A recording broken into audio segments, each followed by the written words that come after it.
I'd now like to start with the actual substance of our Race to Zero Water Day. My colleagues Jennifer Junn and James Dalton, working alongside myself since the summer and as part of the Climate Champions team, have charted out a pathway for action on climate through water.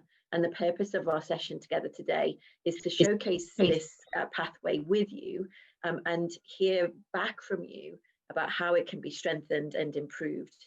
The Climate Action Pathway for Water is built on the best available science from the water community, informed by the likes of Johan's work, and outlines a sectoral vision for a 1.5 degree climate resilient world by 2050, and sets out the science-based actions and milestones needed for systems transformation to take place within water. It's built around 3 pillars, and the 3 pillars are the main thematic areas of our day today. Protecting people and restoring wetlands and water-based ecosystems, transforming the ways in which we use water in agriculture, energy, and the infrastructure required to deliver water. And then the 3rd pillar is triggering a wastewater reuse renaissance. We are about to hear our vision of the future that we believe this pathway will allow us to achieve. Thank you so much, Cate. So as Cate mentioned, we do have this pathway, and behind it, we've also worked on a vision statement.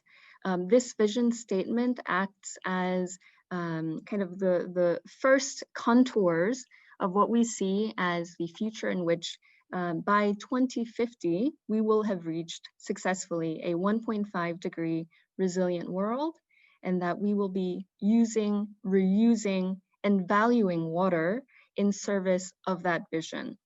And to narrate that vision for us, we've invited a very special guest. Livia Pinasso is a 2019 Brazil finalist for the Stockholm Junior Water Prize, one of the most prestigious prizes for youth scientists, engineers, and inventors from all around the world, solving the global water crisis as well as the climate crisis. So we have a video of her narrating our vision statement.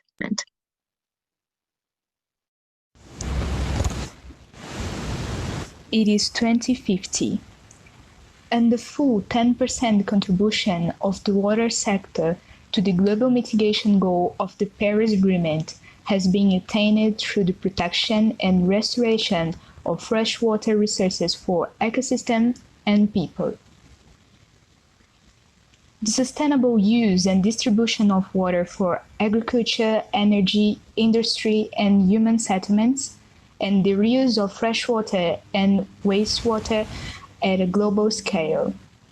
Our activities to extract, store, deliver, use, treat, and reuse water have been fully decarbonized in environmentally sustainable ways.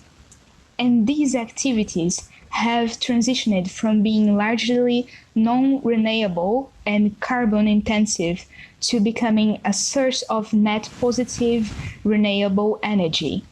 This has been achieved predominantly through harnessing the embedded energy, water, and nutrients content of wastewater, which is used in singular models of urban and rural development. Water infrastructure and services, both man-made and natural, have been planned, adequately financed, and built to be robust and flexible across a range of possible climate futures. They are providing reliable service for all, tailored to local management capacities and municipal and community needs, while eliminating water overuse and losses.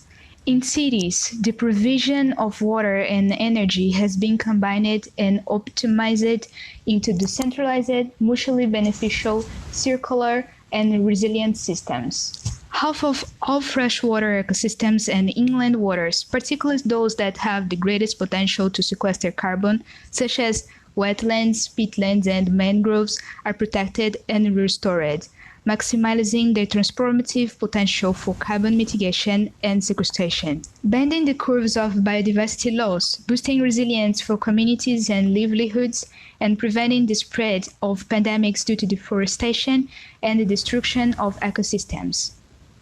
Up to 2.07 gigatons of carbon emissions have been reduced or sequestered from agriculture and food systems, thanks to the widespread deployment of smart and efficient irrigation technologies.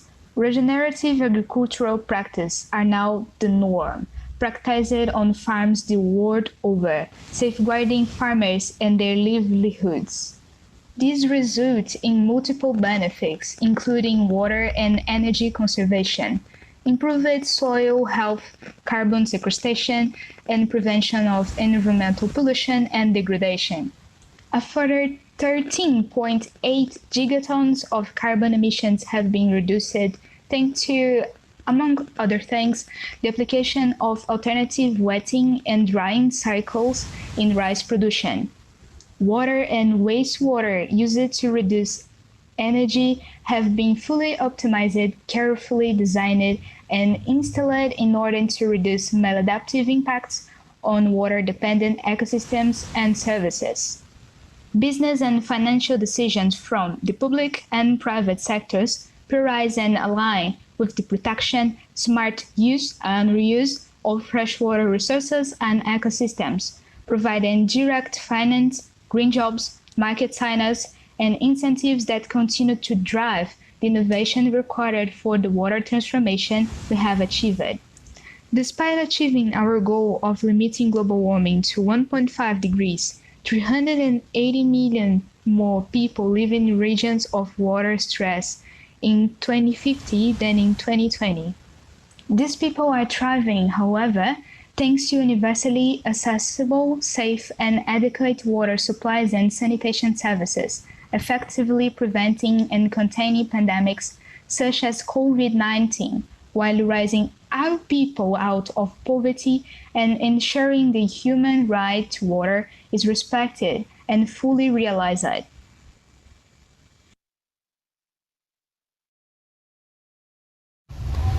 Thanks to adequate and effective cross-sectoral institutional, legal, and regulatory frameworks and resources to implement and promote sustainable and resilient water management, sustainable water provision and allocation, and protection of people and places, while providing appropriate government initiatives that ensure water is directed to society's most vibrant civil society organizations are actively engaged in spurring cross-sectoral innovation and collaboration and are holding key stakeholders accountable of maintaining the water transformation that have been achieved.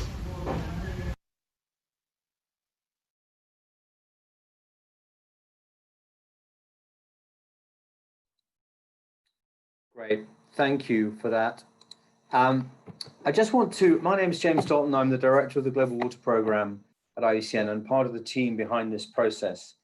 And I just want to raise attention to the pathway that we've just heard spoken through, and also from Cate and Jennifer earlier on. I think it's important to understand that we're only starting on this journey with the pathway, that the executive summary is online and available for comment and feedback.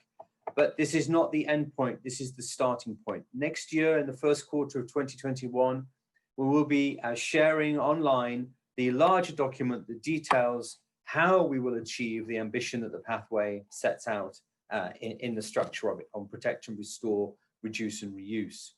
Please engage in this process, either as individuals, as institutions, as industry bodies, as roundtables, irrelevant of your water experience or your knowledge around water. The key thing is for us to gather that feedback and to help embed water within the other sectors and the other pathways that exist. As we've heard from our amazing plenary lineup, water is part of the bedrock of building resilience, but it's also key to also help us mitigate the impacts of climate change in the race to zero emissions. So please also take on board the actions and the recommendations that you've just heard about and see how they can be integrated into your plans on a daily business, on an industrial basis, on a business case basis, so that we can see how the pathway can be used in practical application in the lead up to COP26, but also far beyond COP26. This is not just a 1 year or a 2 year process. We're trying to set the pathway off here that will help shape the future trajectory of climate change mitigation and adaptation. The consultation needs to grow, and this is the chance for you to help engage with that process and to shape the pathway going forward in the lead up to COP26, and to help us build more ambitious, science-based milestones and goals to help achieve net zero emissions and to help us build resilience to climate change. Thank you very much. Back to you, Cate. Well, actually, James, it's back to me. Yeah, oh, actually, starting with me. Thanks, James. Thank you, Cate, also for taking us through the first session of this morning. Very exciting to hear all of these amazing experts and decision makers also that can really open the pathway here.